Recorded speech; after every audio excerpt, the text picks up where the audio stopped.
On today's World Insight, how Japan is reacting to the Biden administration blocking U.S. steel takeover bid, and how this move will affect jobs, innovation and foreign investment in America.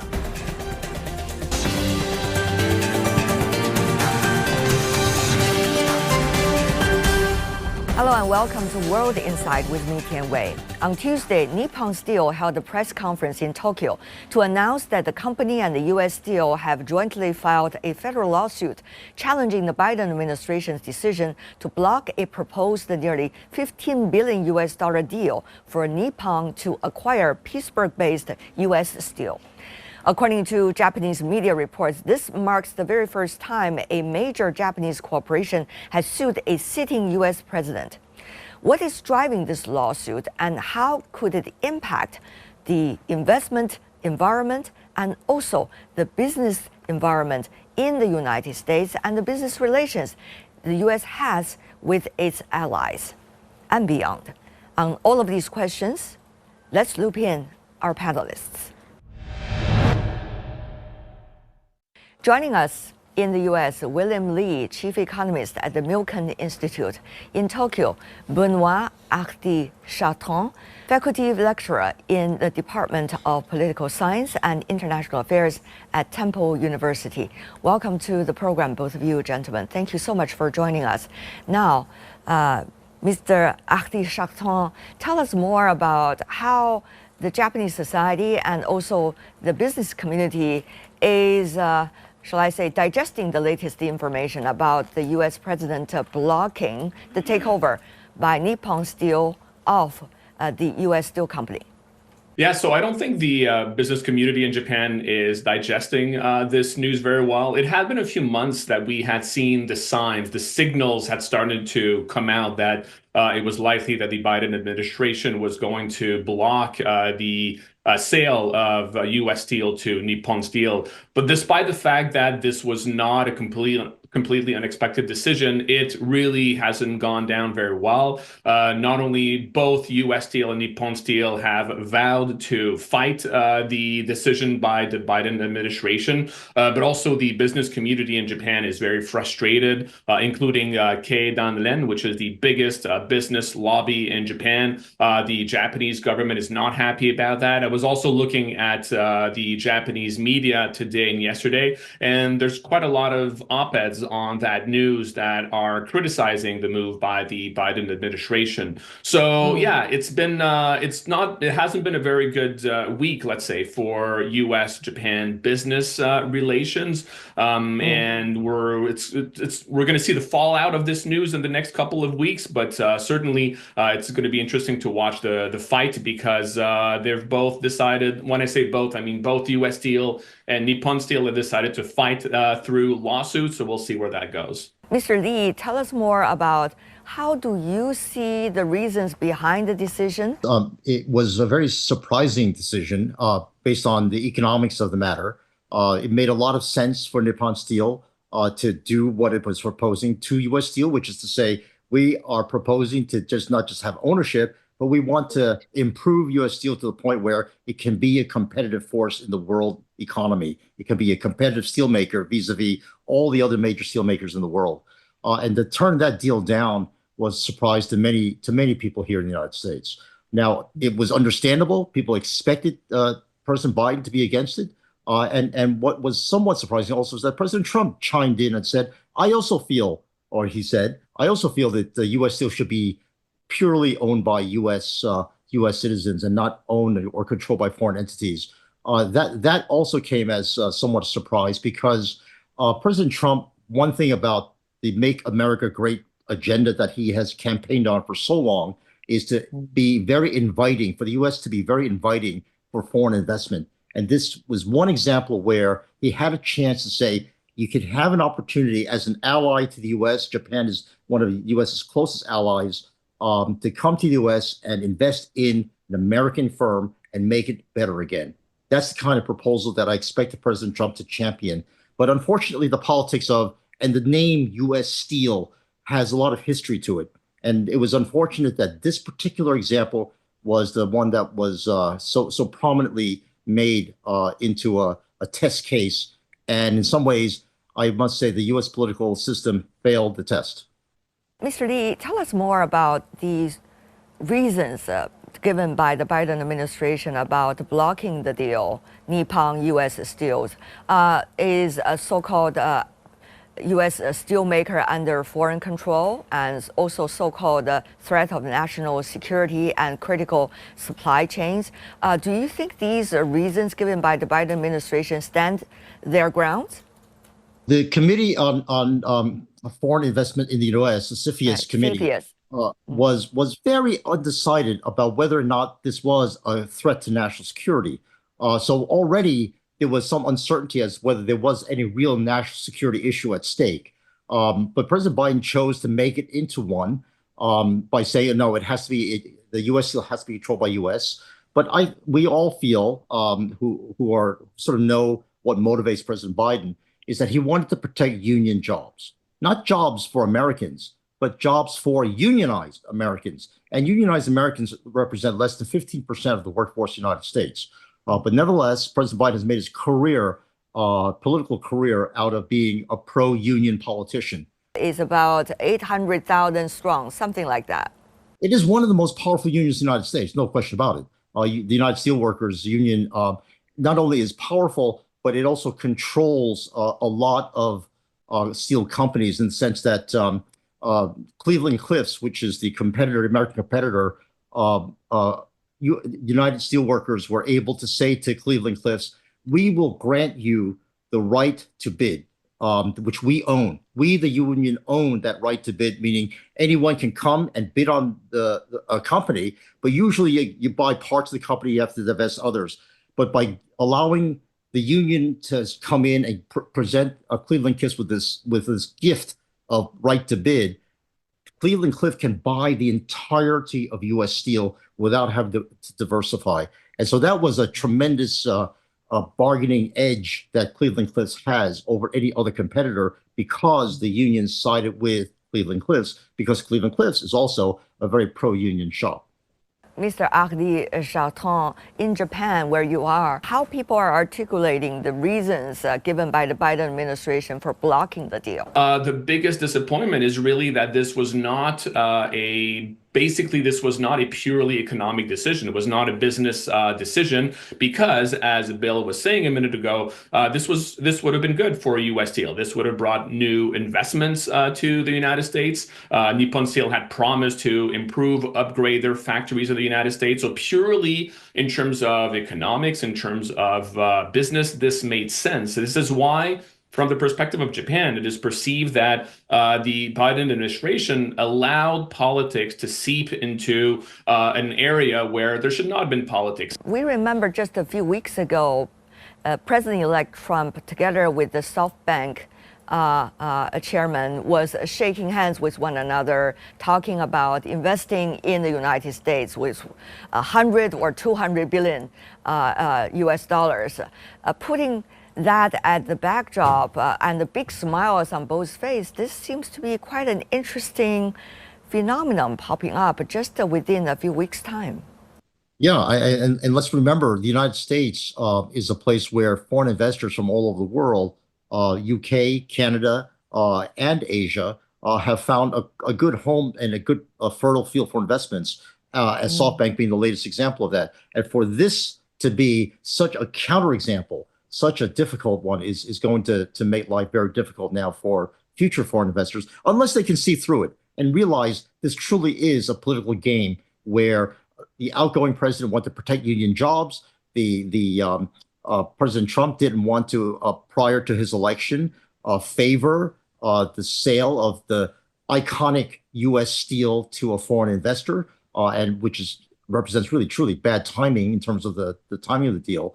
Those two circumstances are very special cases and doesn't represent the investment opportunities that we have in the United States for foreigners. What actually has been the political factors shifts in the United States, and whether the President-elect Trump can be following some of the footsteps of the traditional Republican Party practices? Well, actually, the trend that we see in the United States is toward less and less unionized labor. And as you see from the backers of President Trump, the high-tech Silicon Valley entrepreneurs who have started so many businesses that are high-paying and high-tech, those companies tend not to be unionized.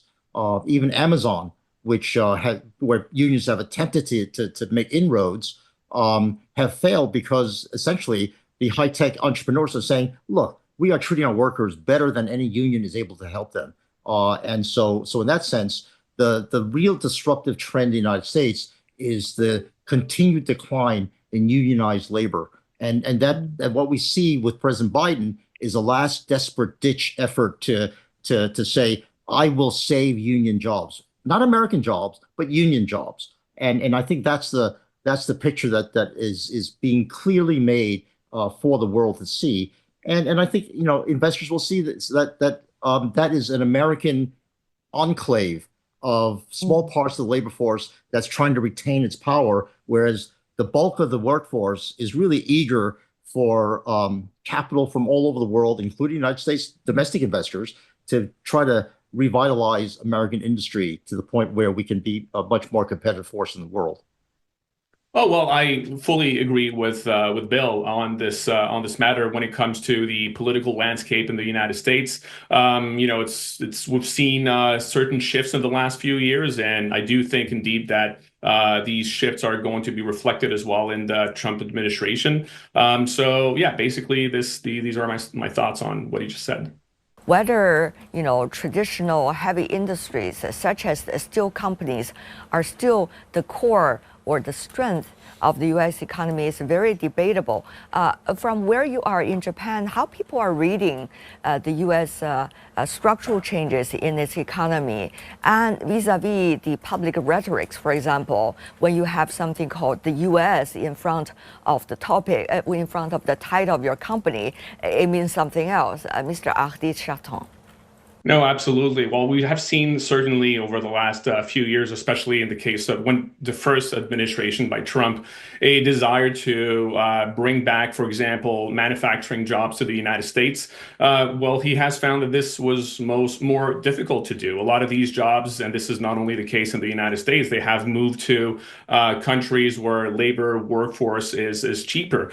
So these moves have largely failed in the United States in the case of the Trump administration. Now we have seen also over the last few years some efforts to have a more of a tech-driven economy. And as Bill was saying earlier, innovation is a very important part of the American economy. So we're likely to see that again in the next few years. And from Japan, of course, this is why we're seeing a lot of desires for continued investments in the United States, and why we saw, for example, Son Masayoshi, who is the head of SoftBank in Japan, recently promising to invest $100 billion in the American economy in terms of high tech, which is still seen again as an important market for Japanese companies. Mr. Lee? Well, let's remember also that manufacturing itself can also be high or low tech, can be labor intensive or capital intensive, depending on the kind of technology that's put in place. Mike Milken, my boss, is fond of saying, Bill, do you realize it's cheaper to make Nike sneakers in Atlanta, Georgia than in China, because of if you have the right technology and the different mix of capital versus labor? And that's a revealing story that says, depending upon where what you're rich in, if you're rich in a lot of cheap labor, you will employ a lot of cheap labor. If you're rich in a lot of capital and skilled labor, you will employ that capital and skilled labor in a way that produces goods in the lowest cost. And that's what capitalism and market system is all about. But in terms of high-tech manufacturing in the United States, Tesla is a great example of where you can have high-tech and heavy-duty manufacturing.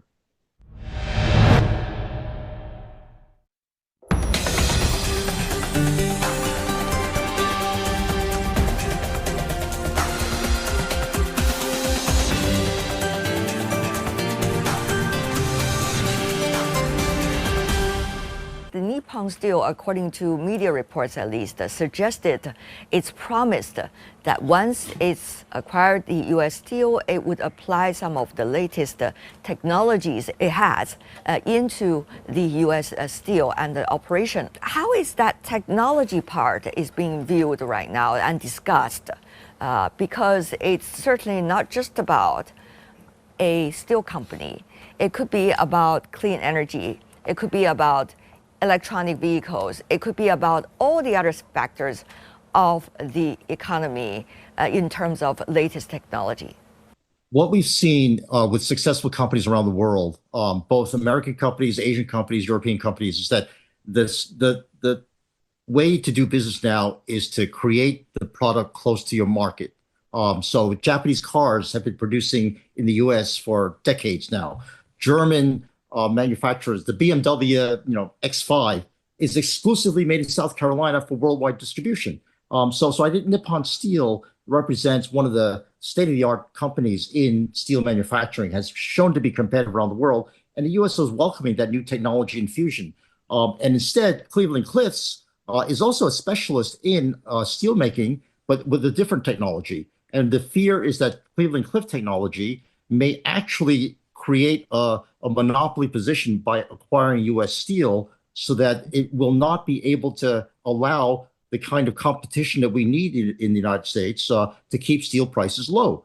Now, the only hope for competition then is going to be coming from abroad, from Nippon Steel, from China steelmakers and Korean steelmakers. Now, that's where this awful word tariff starts to come in, right? Will the United States try to protect this monopolistic company that Cleveland-Cliffs U.S. Steel might become by imposing tariffs and preventing the kind of global competition that really will keep prices down? That's yet to be seen. But that's one of the dangers of the deal that's going in place right now. That's one of the key principal issues here, isn't it?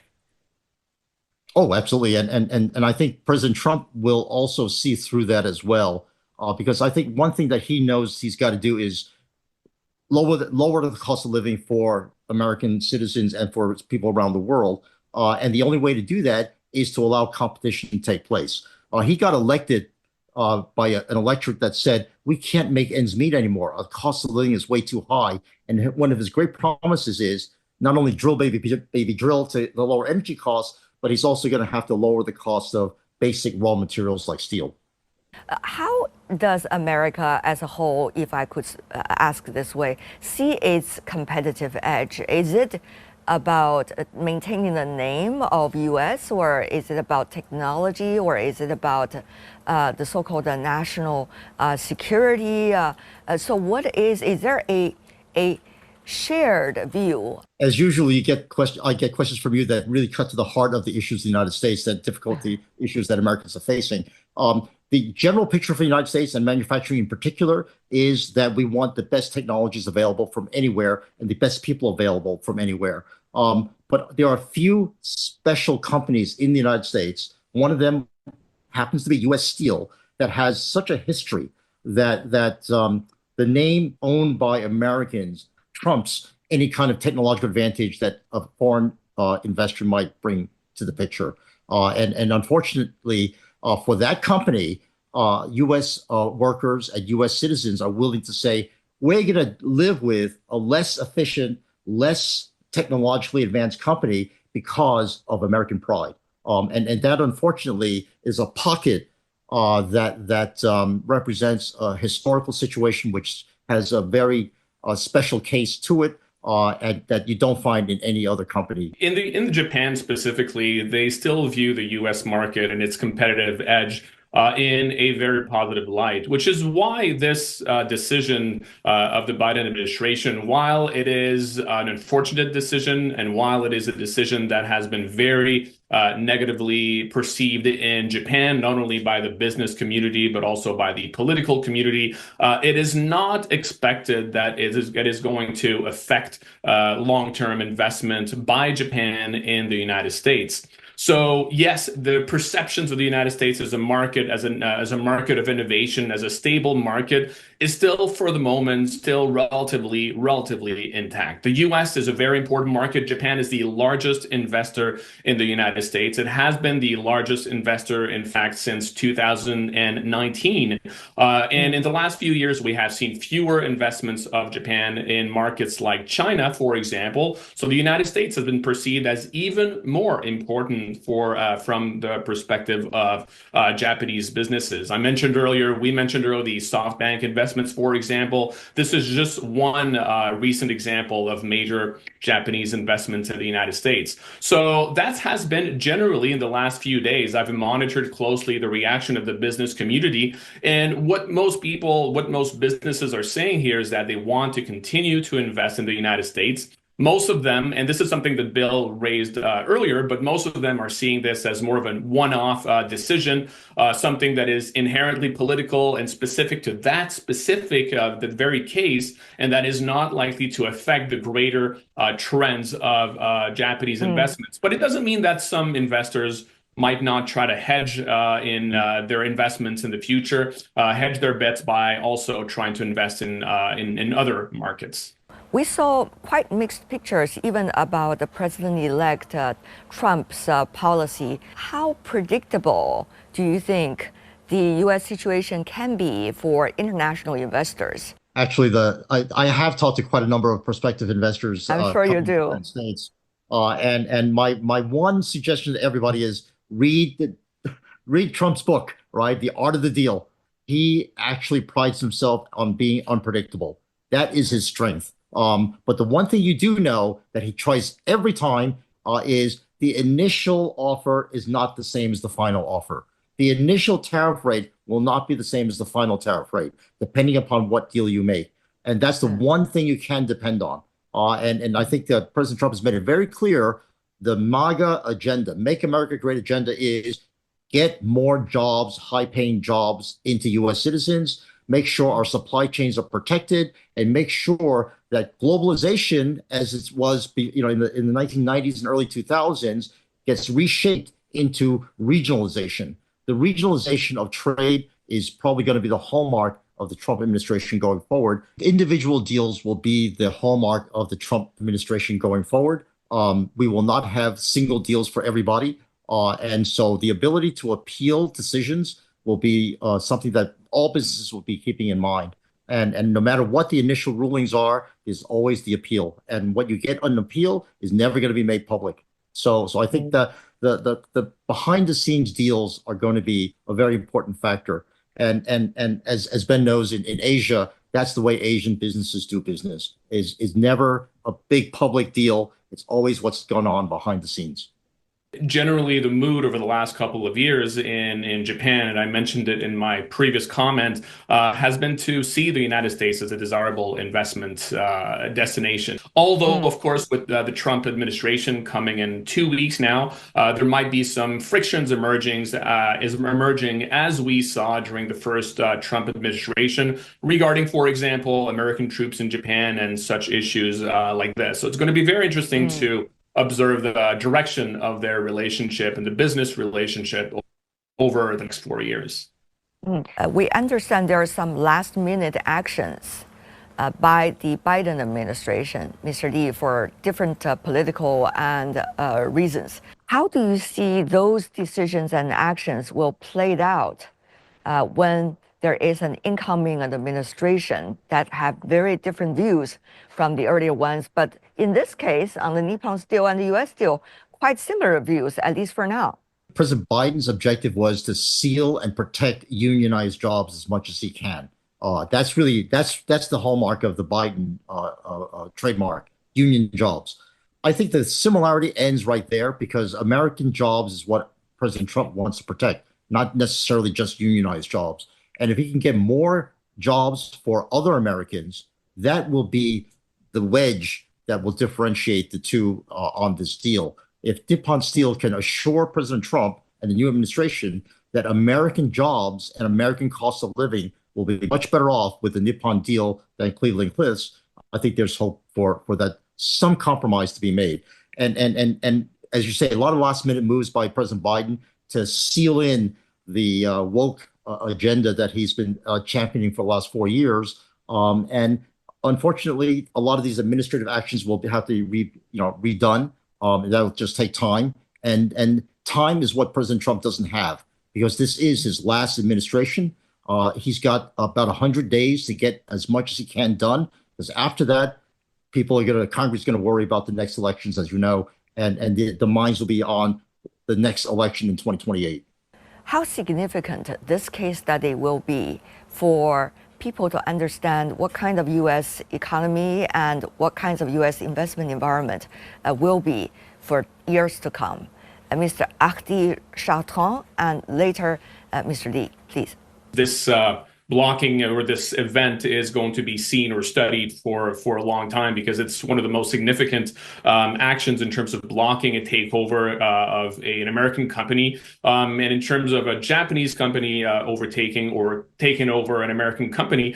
This would have been one of the largest deals in U.S. Japan history. So of course it is significant. There's going to be a lot of discussions over the repercussions, long-term, short-term repercussions, and as I mentioned previously, I think even though this is an unfortunate setback, all signs are pointing, at least so far in the case of Japan, in the direction of a desire to continue to expand business relationship, and especially continue to invest at a very high rate in the United States market. Yeah. Mr. Li. If I were to be teaching in business school and write up this as a case study, it's going to be a lesson in bad timing and bad targets, because an iconic target like U.S. Steel should not be acquired during an election year. And if you're going to acquire it, then you need to frame the deal in a way that becomes pro-American, pro-jobs, pro-competition.